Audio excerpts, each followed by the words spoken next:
seguimos con Se tenía que decir. Ahora estamos en comunicación con Jorge Duarte. Él es licenciado en Comunicación Social de la Universidad Nacional de Quilmes, periodista y director del portal Infogremiales. Buenos días, Jorge, ¿estás ahí? ¿Nos escuchás? ¿Qué tal? Buenos días, ¿cómo están? Hola, ¿qué tal? Buenos días, acá Jessica Calcaño. Estamos con Lucho Aguilar, que es nuestro periodista de Movimiento Obrero de la Izquierda Diario, y Lucía Ortega. Queríamos hablar con vos en primer lugar. ¿Cómo andan? Sí, Bien. lo conozco, Lucho, por supuesto. Bueno, queríamos preguntarte un poco sobre el acuerdo que se firmó ayer para regular las suspensiones y las rebajas salariales, para ver cuál era tu opinión y también qué alcance va a tener este acuerdo que se firmó.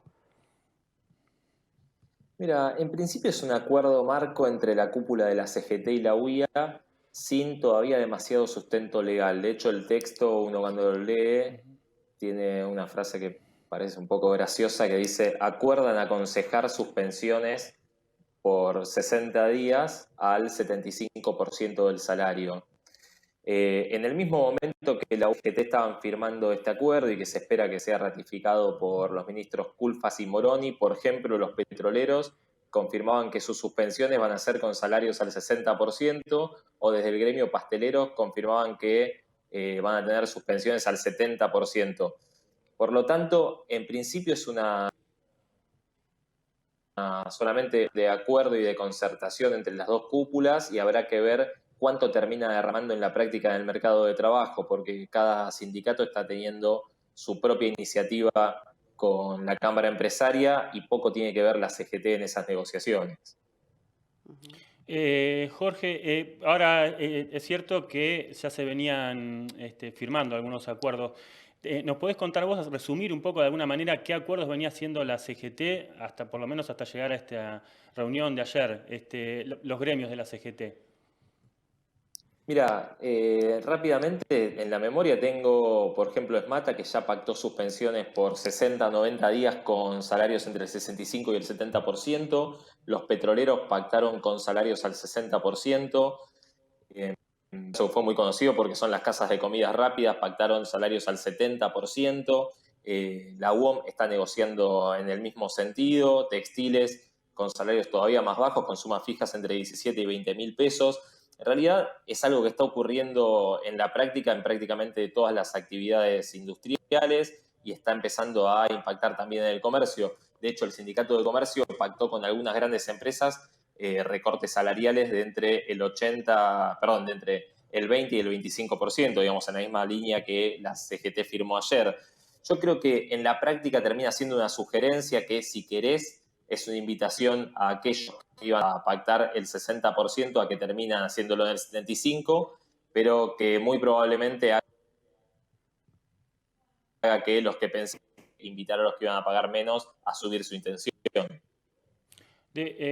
Ahí se te cortaba un poquito, creo que igual lo escuchamos bien. De cualquier manera, el decreto, recién charlamos con algunos abogados laboralistas, plantea como un aval a la posibilidad de que se generalice. Recordemos que todavía está vigente el decreto, ¿no? El primer decreto del gobierno que planteaba el goce íntegro de los saberes.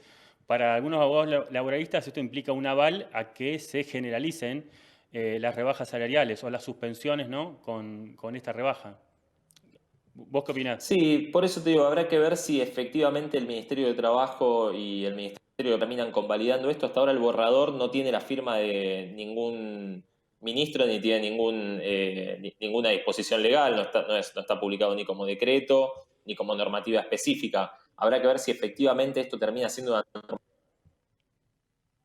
normativa del Ministerio de Trabajo y automáticamente este tipo de acuerdos sin la necesidad de pasar por otra instancia de intervención, y ahí sí efectivamente va a ser una especie de invitación al recorte masivo de salarios del 25% para aquellos que en estos momentos no estén cumpliendo tareas. Jorge, una pregunta de los acuerdos que vos comentabas que se venían haciendo previamente con distintos gremios, ¿esos habían sido homologados ya por el Ministerio de Trabajo? Sí, la mayoría tiene intervención del Ministerio de Trabajo en su negociación y también en la homologación.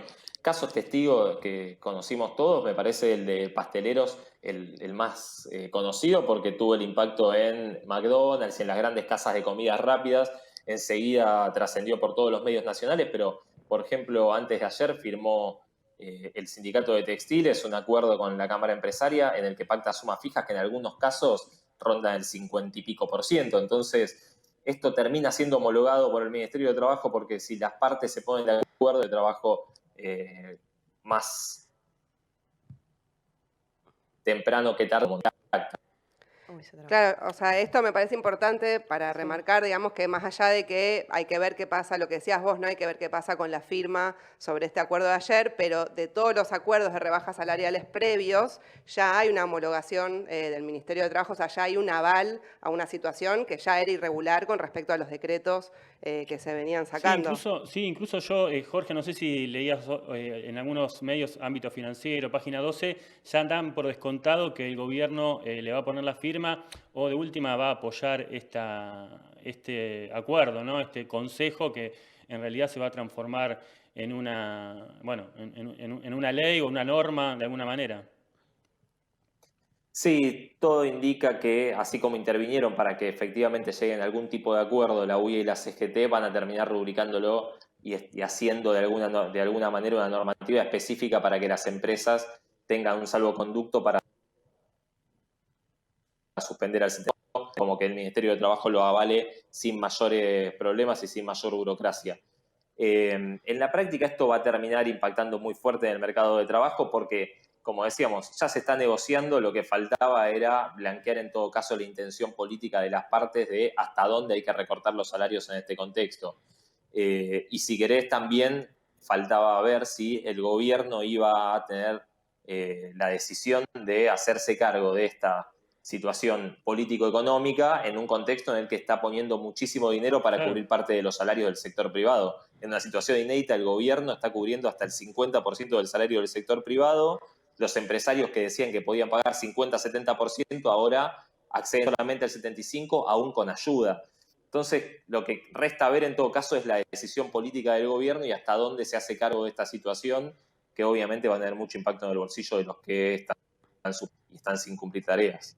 Recién decíamos que algunos de los que estaban, bueno, ahí en la videoconferencia esa eran Acevedo, que bueno, viene de las aceiteras, ¿no? De los bancos, y Funes de Rioja, que es un abogado laboralista que representa en general a la UIA, pero en particular a las multinacionales alimenticias. O sea, estamos hablando de empresas que ganaron mucho y que el gobierno ya les había dado el beneficio, ¿no? Con el decreto 376 de pagar la gran parte del sueldo, ¿no? Es que, Lucho, en gran medida uno entiende que las pequeñas y medianas empresas tengan problemas para financiarse, incluso para pagar salarios. Lo que estaba en discusión era si el gobierno iba a aceptar que las grandes empresas, que tienen posibilidades y más recursos para afrontar esta situación, empiece a recortar salarios tan pronto. Porque estamos hablando sobre el salario de abril, digamos, el primer mes que no se trabaja entero. Marzo se trabajó al menos hasta el 17, algunas continuaron trabajando parcialmente, y en todo caso abril va a ser el primer mes en el que no hubo prácticamente actividad. Y ya tan rápido están saliendo a recortar salarios. Está claro que las pequeñas y medianas, como decíamos, quizás necesitaban algún tipo de salvoconducto. Lo que no estaba claro era si el gobierno iba a avalar que la propia Cámara Empresaria tomen este tipo de actitudes. Y bueno, parece que está todo encaminado para ir en ese sentido. Jorge, una última pregunta. Más allá de la plata que pone el gobierno y de estos acuerdos, ¿vos cómo ves el panorama de conflictividad laboral para lo que viene, para los próximos meses? Recordemos que ya hay bastante malestar y algunos conflictos. ¿Cuál es tu visión sobre eso? Mira, es muy difícil saber qué puede pasar porque es un contexto demasiado particular. Está claro que vamos hacia una crisis del mercado de trabajo de la que no tenemos precedente. Va a ser seguramente mucho más importante que la crisis del 2001, va a crecer el desempleo, no sabemos hasta dónde. Si uno mira los informes de la OIT, en todo el mundo se están destruyendo millones de empleos y millones de horas trabajadas. La Argentina no va a ser, y tiene un contexto muy particular de un mercado de trabajo muy vulnerable y muy precarizado. Sin duda, esa situación va a generar una olla a presión de conflictividad social, sindical y económica. La verdad es que no sabemos hacia dónde vamos porque no queda en qué momento podremos salir de nuestras casas y hasta qué momento tendremos que estar pero sí sabemos que vamos a una situación de suma conflictividad social y sindical. Bueno, gracias. Dale, Bueno, una última sí. pregunta, Jorge, no sé si estás, bueno, vos tenés mucha llegada a algunos sectores sindicales, ¿no? ¿Cómo han reaccionado los sectores por ahí que no están alineados hoy con la mesa chica de la CGT? ¿Se sabe qué va a pasar? Estamos hablando de Moyano, Aceiteros. Mira, la mayoría de los que no están en la conducción de la CGT no vieron con buenos ojos este acuerdo. Todavía no se han pronunciado masivamente, pero no vieron con buenos ojos porque, como decíamos al principio, genera un marco que en principio no para sentarse a charlar con los empresarios. Que cada actividad, en todo caso, en su situación particular, negocie con los empresarios. Otra cosa es ya ponerte un marco regulatorio en el que te sentás a negociar sabiendo que las suspensiones de mínima son al 100%. Y me parece que en la práctica todos coinciden en acuerdo que a grandes rasgos era evitable porque no se imponía por la situación que estamos viviendo. Más allá de que se podría pensar que habría que encontrarle una solución de fondo, como decíamos, mientras la CGT estaba firmando eso, los gremios están firmando otras cosas, cada uno de acuerdo a sus posibilidades, por lo tanto no ameritaba sentarse a firmar una cuestión como la que ayer terminaron rubricando. Bueno, te agradecemos muchísimo, Jorge, la comunicación y de darnos un rato para poder profundizar sobre este tema. Y bueno, esperamos poder contar con vos para próximas entrevistas también. Muchas gracias. Por nada, hasta la próxima. Gracias, Un abrazo un grande. abrazo. Chao. Bueno, claro. No, me pareció interesante sobre todo lo último que decía sobre el impacto que va a tener en el mercado laboral. Digamos que esa es la gran discusión. Porque todo esto, digamos, que estamos hablando hoy sobre este acuerdo es sobre el sector formal de Totalmente. trabajadores, ¿no? O sea, no hay que olvidar que hay un enorme sector de millones, yo no sé si, el dato concreto, pero sabemos que son muchos los que están pidiendo incluso lo de el ingreso familiar de emergencia. 11 millones de personas lo piden. 11 millones pidieron el salario y que hay, si esto es así, lo de las rebajas salariales para el sector formal, ¿qué le va a quedar al sector informal? Que la CGT desde ya, que no solamente entrega a los formales, sino que de los informales ni siquiera habla, hay gente que no existe directamente. Sí, eso me parece interesante por lo que dijo Jorge recién, ¿no? Que hubo como un apuro en garantizarle esto a las grandes empresas, ¿no? Y la burocracia sindical también, digamos, muy preocupada porque hay un trámite express que homologa estas reducciones salariales con suspensiones, pero no dijo nada de que se posponga hasta junio o julio, que hay un montón de personas que iban a cobrar el ingreso familiar de emergencia, esos 10.000 pesos, o sea que es muy bajo, pero bueno, es algo, que recién lo van a cobrar en junio, en julio, y para eso, para los precarios, no abrió la boca, no hay ninguna preocupación.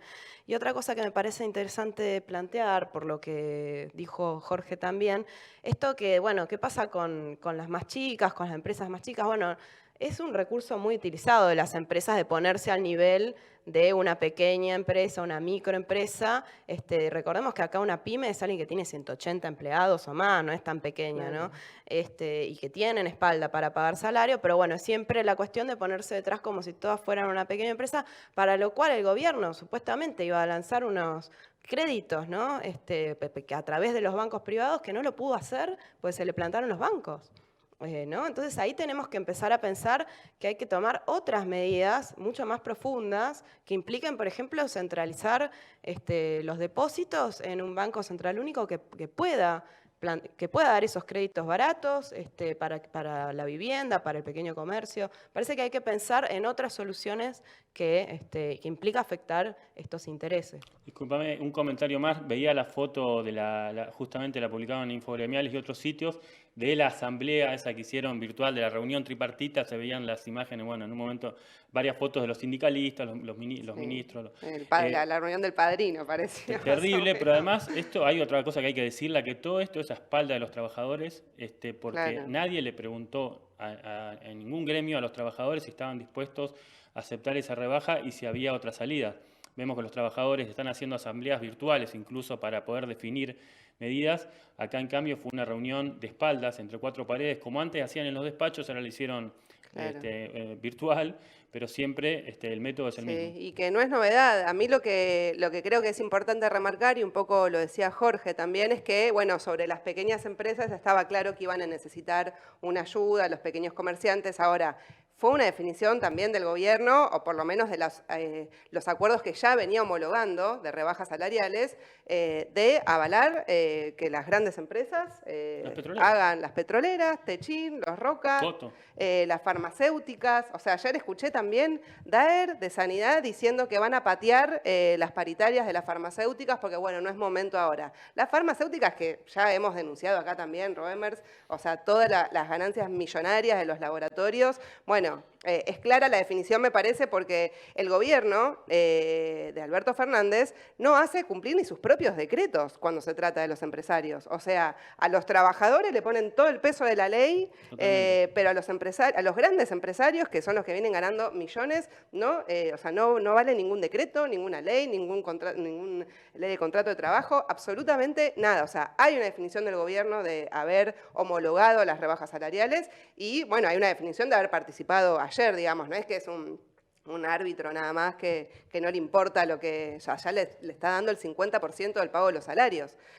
Así que me parece que es un tema para seguir y para marcar también cuál es la agenda. O sea, por algo, en las conferencias de prensa que se dan sobre cómo sigue la cuarentena, de esto no se habla y no se habla en los grandes medios de comunicación de qué ganancias hay que afectar y que los grandes empresarios demuestren que están perdiendo porque no les creemos y queremos que nos den las pruebas. Así que, bueno, eso, todo nuestro apoyo a los trabajadores que, como venimos reflejando también, se siguen organizando y están expresando su malestar. Desde acá vamos a dar todo nuestro apoyo para poder viabilizar y darle fuerza a todas esas denuncias.